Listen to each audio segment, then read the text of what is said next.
Bonjour à tous.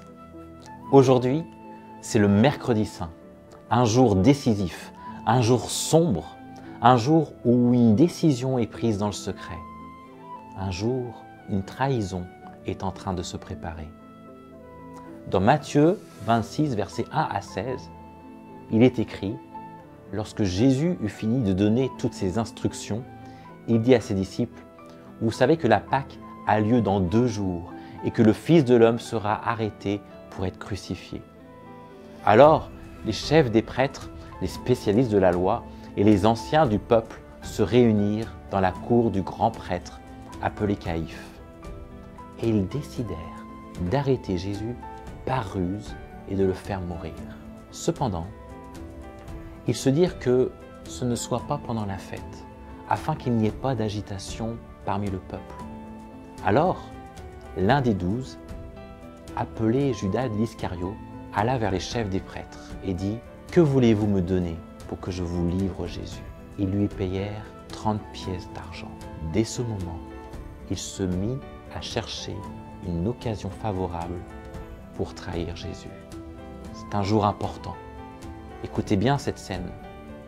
Les chefs religieux sont en colère, très en colère. Jésus dérange trop. Ils veulent l'arrêter, mais il y a un problème. La foule immense, la foule est là, la foule est présente, la foule est avec Jésus. Impossible de le prendre en public sans déclencher une émeute. Alors, ils attendent une occasion, un moment parfait. Et voilà qu'un homme arrive, Judas. Ce n'est pas n'importe qui, c'est l'un des 12 disciples, l'un de ceux qui ont marché avec Jésus, l'un de ceux qui ont vu les miracles, qui ont écouté ses enseignements, qui a partagé le repas avec lui. Mais ce soir-là, Judas ne vient pas écouter, il vient marchander. « Combien me donnerez-vous si je vous le livre ?» dit-il dans Matthieu 26, verset 15. Et là, le prix tombe, 30 pièces d'argent. C'est tout. C'est ça le prix du sang du Fils de Dieu, 30 pièces d'argent, le prix d'une trahison. Mais au fait, ça vaut combien 30 pièces d'argent? Aujourd'hui, on ne voit pas vraiment combien ça vaut. Mais 30 pièces d'argent, c'est environ 30 deniers. C'est à peu près un mois de salaire à l'époque. Avec ça, Judas aurait pu acheter un esclave. Oui, c'était le prix d'un esclave en Israël. Ça peut être aussi un terrain modeste. C'est d'ailleurs ce que les chefs religieux ont fait après sa mort. Ça peut être aussi de quoi nourrir une famille pendant 1 mois. Ça peut être quelques bons vêtements, une paire de sandales solides, peut-être quelques animaux de ferme. Bref, 30 pièces d'argent, ce n'est pas grand-chose. Judas a troqué le Fils de Dieu contre un peu d'argent. Et nous, on regarde Judas et on se dit, mais moi jamais je ne ferai ça, jamais j'utiliserai les 30 pièces d'argent. Vraiment? Vraiment? Soyons honnêtes. Nous aussi, parfois, nous vendons Jésus pour pas grand-chose. Quand on cache notre foi pour être accepté. Quand on choisit le compromis pour éviter les conflits.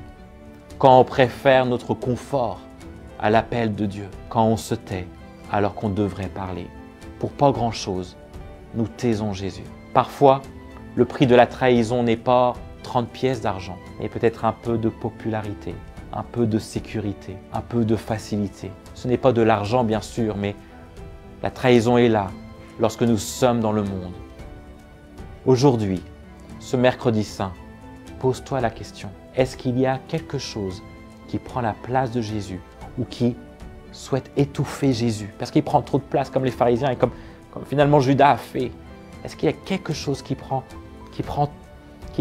te dit mais Jésus prend trop de place dans ma vie? Avons-nous honte de Jésus ou est-ce que nous sommes fiers de lui?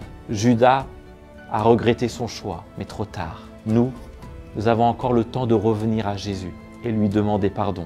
Qu'est-ce que la popularité aux yeux de ce qu'il a fait pour nous? Qu'est-ce que la sécurité qu'offre le monde aux yeux de l'amour qu'il a pour nous? Aujourd'hui, n'essaye pas d'étouffer Jésus. Ne vends pas Jésus dans des choses. Ne mets pas Jésus dans un coin.